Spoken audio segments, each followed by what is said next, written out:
Class 9 স্টুডেন্টদের আমি পশ্চিমবঙ্গের শিল্পে দুটো শিল্প সম্পর্কে বলবো। এক নম্বর হচ্ছে পর্যটন শিল্প, আর আরেকটা হচ্ছে তথ্য প্রযুক্তি শিল্প। দুটোই খুব গুরুত্বপূর্ণ শিল্প, এবং এই দুটো শিল্প পশ্চিমবঙ্গে কিভাবে উন্নতি লাভ করছে বা কি কি বিষয় আছে এই দুটো শিল্পের, আমি বোর্ডে লিখে দিয়েছি। তোমাদের একটা সংক্ষিপ্ত রূপরেখা ওখানে তুলে ধরেছি। তোমরা বোর্ডের দিকে সবাই তাকাবে এবং আমি পাশাপাশি সেই সম্পর্কে কিছু বলবো। এবং শোনা এবং দেখা যদি একসঙ্গে তোমরা মনোযোগ দিয়ে করো তাহলে আশা করি কোনো সমস্যা থাকবে না। তা চলো এবার আমরা একটু বোর্ডের দিকে যাই। তোমরা সবাই দেখতে পাচ্ছ যে কোন দুটো শিল্প, এবং ক্লাস 9-এর পশ্চিমবঙ্গের শিল্প অধ্যায়ে দুটো শিল্প, পর্যটন শিল্প ও তথ্য প্রযুক্তি শিল্প আলোচনা করব। তা এক এক করে আমি আসছি। প্রথমে আসি পর্যটন শিল্প। পর্যটন শিল্প কাকে বলে ফার্স্ট আমাকে জানতে হবে। পর্যটন শিল্পটা হচ্ছে বলছে বাসস্থান ছেড়ে অল্প সময়ের জন্য, অল্প সময় মানে 1 বছরের কম, কেউ যদি বিনোদনের কারণে বা অবসরের কারণে বা ব্যবসায়িক কারণে এক স্থান থেকে অন্য স্থানে চলে যায়, অর্থাৎ নিজের বাসস্থান ছেড়ে সেই স্থানে যদি চলে যায় তাহলে তাকে আমরা বলবো পর্যটন। তাহলে আবার বলছি, বাসস্থান ছেড়ে বিনোদনের কারণে, অবসরের কারণে বা ব্যবসায়িক কারণে যখন অন্য একটা স্থানে আমরা যাই তখন আমরা সেটা বলি পর্যটন। এবং সেটা কিন্তু 1 বছর পর্যন্ত ধরা হবে। 1 বছরের বেশি হয়ে গেলে কিন্তু তখন আমরা তাকে আর পর্যটন বলবো না। বুঝা গেল? নেক্সট হচ্ছে পশ্চিমবঙ্গের পর্যটন কেন্দ্র। পশ্চিমবঙ্গে কত ধরনের পর্যটন কেন্দ্র আছে তোমরা বোর্ডে দেখতে পাচ্ছ।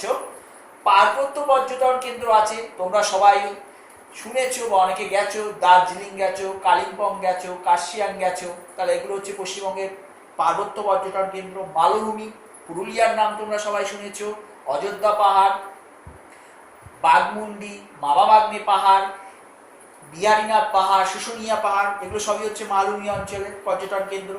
সমুদ্র সৈকত, সমুদ্র সৈকত দীঘা গেছো, মন্দারমণি গেছো, এগুলো বা বকখালি, ফ্রেজারগঞ্জ, এগুলো হচ্ছে আমাদের সমুদ্র সৈকতের পর্যটন কেন্দ্র।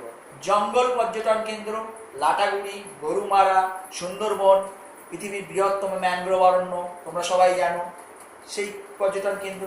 ঐতিহাসিক পর্যটন কেন্দ্র, কোচবিহার রাজবাড়ি আছে, মুর্শিদাবাদ আছে, আমাদের টেরাকোটার কাজ আছে, কৃষ্ণনগরের পুতুল, এগুলো হচ্ছে সবই বিখ্যাত আমাদের ঐতিহাসিক পর্যটন কেন্দ্র। সাংস্কৃতিক ও ধর্মীয় পর্যটন কেন্দ্র, সাংস্কৃতিক পর্যটন কেন্দ্রের মধ্যে শান্তিনিকেতন আছে। ধর্মীয় পর্যটন কেন্দ্রের মধ্যে আমাদের তুমি কপিল মুনির আশ্রম আছে, বা তুমি যদি ধরো ফুরফুরা শরীফ আছে।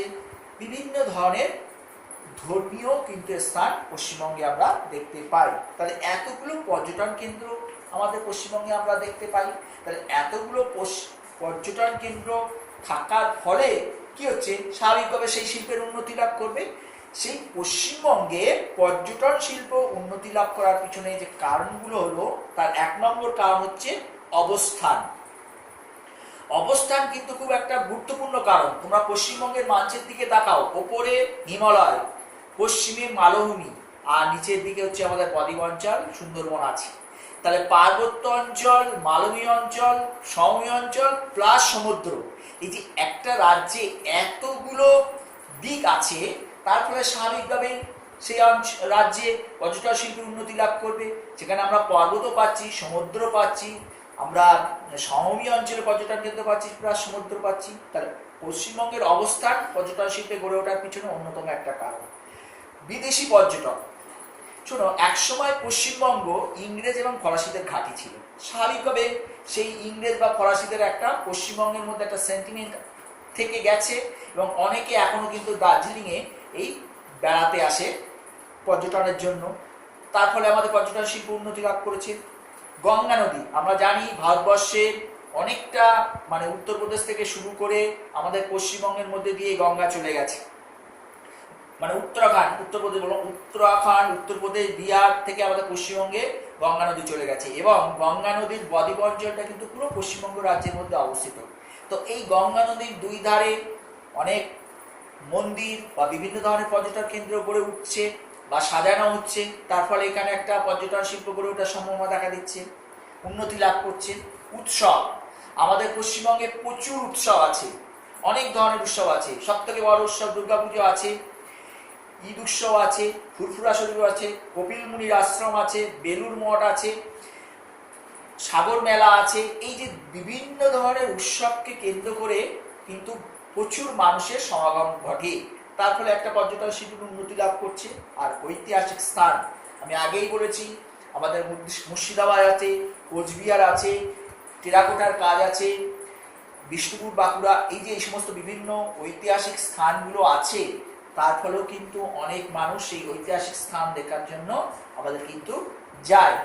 তাহলে তার ফলে আমাদের পশ্চিমবঙ্গে পর্যটন শিল্প উন্নতি লাভ করেছে। তাহলে এই যে কারণগুলো আছে, অবস্থানগত কারণে বা বিদেশি পর্যটকের আগমনের কারণে, গঙ্গা নদীর বদ্বীপ অঞ্চলে পশ্চিমবঙ্গ অবস্থানের কারণে, বিভিন্ন ধরনের উৎসব এবং ঐতিহাসিক স্থান থাকার কারণে পশ্চিমবঙ্গ কিন্তু আমাদের পর্যটন শিল্পে দারুণভাবে উন্নতি লাভ করছে।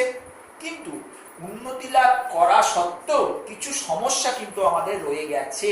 সেই সমস্যা কি? এক নম্বর হচ্ছে পরিকাঠামোগত সমস্যা।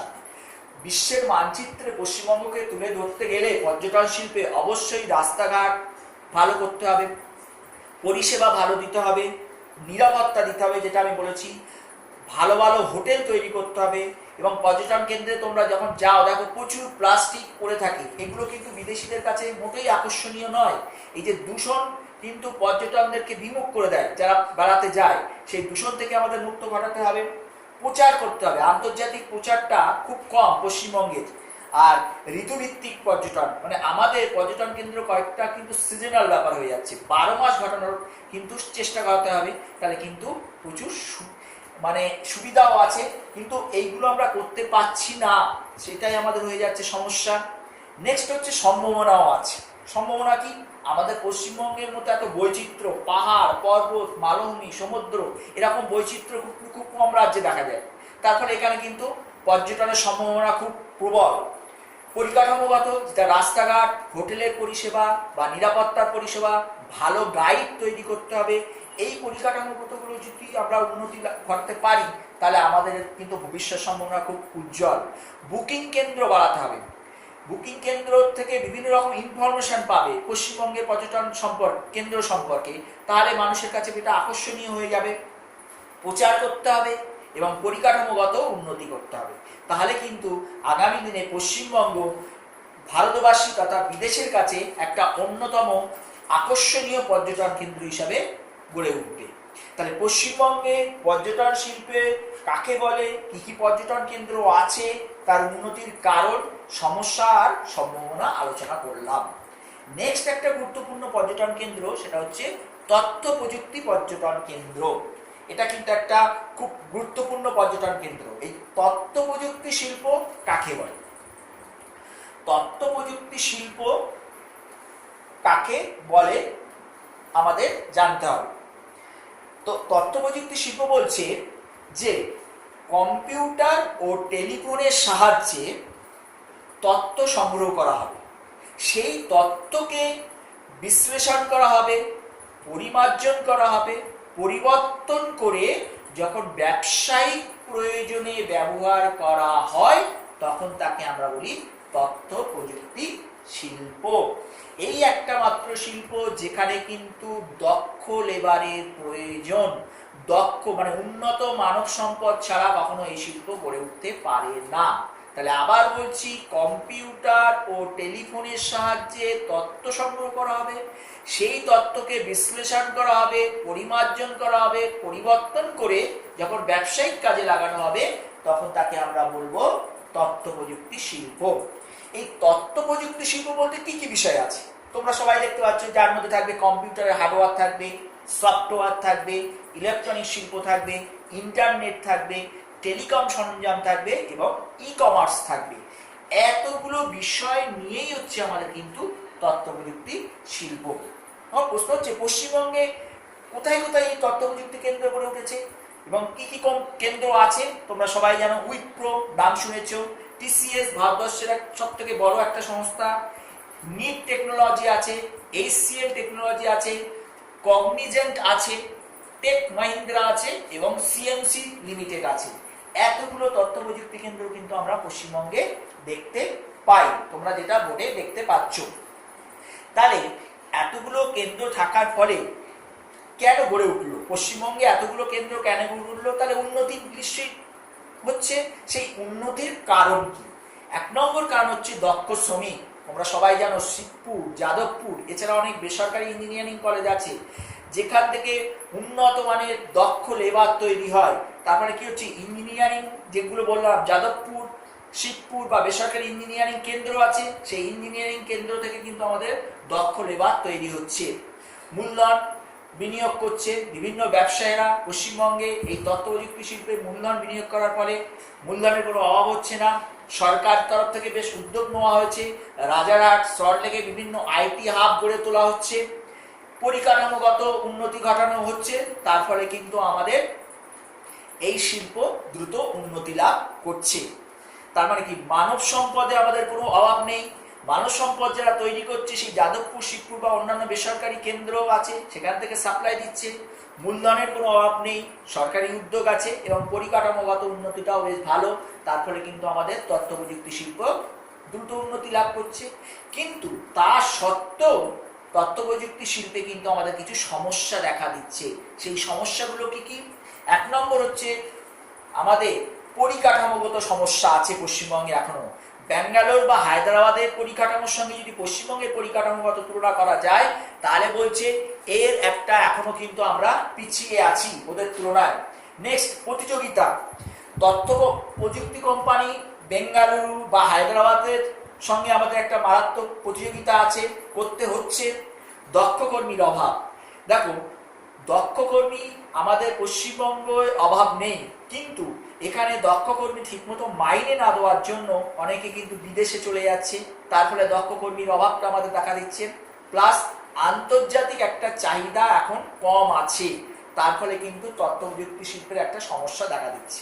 তাহলে পরিকাঠামোগত সমস্যা, প্রতিযোগিতার সমস্যা, দক্ষ কর্মীর অভাব এবং আন্তর্জাতিক চাহিদার হ্রাস, এগুলো কিন্তু আমাদের সমস্যা এই শিল্পে। কিন্তু সম্ভাবনাও মারাত্মক, কারণ আমাদের এই যে দক্ষ লেবার তৈরি করার কিন্তু কেন্দ্র আমাদের পশ্চিমবঙ্গে আছে। তারপরে দক্ষ লেবারের কখনো অভাব হবে না। তাদের যদি ঠিকমতো মাইনে দেওয়া যায় তাহলে কর্মী যোগানেরও কোনো অভাব হবে না এবং আন্তর্জাতিক স্তরে আস্তে আস্তে কিন্তু এর চাহিদাও দিনকে দিন বাড়বে। তার ফলে কিন্তু এর সম্ভাবনাটাও কিন্তু প্রবল হবে। তাহলে এই সমস্যাগুলোকে আমাদের রিকভার করতে হবে, তাহলে আমাদের সামনে তথ্য প্রযুক্তি শিল্পের সম্ভাবনা গড়ে উঠবে, প্রচুর কর্মসংস্থান হবে। এক্ষেত্রে একটা জিনিস তোমরা খুব ভালোভাবে মনে রাখবে, সেটা হচ্ছে আউটসোর্সিং কি। এটা একটা কোশ্চেন আসে। আউটসোর্সিং হচ্ছে সুলভ এবং দক্ষ লেবারের সাহায্যে আমরা উন্নত কোনো সংস্থার মাধ্যমে অন্য জায়গা থেকে কাজ করে নিয়ে আসি, সেটাই হচ্ছে আউটসোর্সিং। আবার বলছি, ধরো আমেরিকা ভারতবর্ষ থেকে দক্ষ লেবারের সাহায্যে প্রচুর কাজ করে নিয়ে যাচ্ছে নিজেদের দেশের জন্য, এটাই হচ্ছে আউটসোর্সিং। অর্থাৎ দক্ষ এবং সুলভ শ্রমিক, কম পয়সায় দক্ষ লেবারের সাহায্যে আমরা কি করছি, অন্য দেশ থেকে কাজ করে নিচ্ছি, এটাকেই বলা হয় আউটসোর্সিং। এবং তথ্য প্রযুক্তি শিল্পে এই আউটসোর্সিংটা খুব বেশি চলে এবং এই আউটসোর্সিংয়ে সারা ভারতবর্ষে, পৃথিবীতে একটা ভারতবর্ষের লেবারদের একটা ডিম্যান্ড আছে, কারণ এত কম পয়সায় দক্ষ লেবার সারা পৃথিবীতে খুব কম জায়গায় পাওয়া যায়। সেই জন্য এই আউটসোর্সিংটা কিন্তু ভারতবর্ষ থেকে অন্যান্য দেশে প্রচুর হচ্ছে। সেই জন্য তুমি বাড়ি বসে কাজ করে নিজের জায়গা থেকে অন্য দেশে বা অন্য জায়গায় তুমি তোমার কাজ করে পাঠাচ্ছ, এটাই হচ্ছে আমাদের আউটসোর্সিং। তাহলে আউটসোর্সিং হচ্ছে দক্ষ ও সুলভ লেবারকে কাজে লাগিয়ে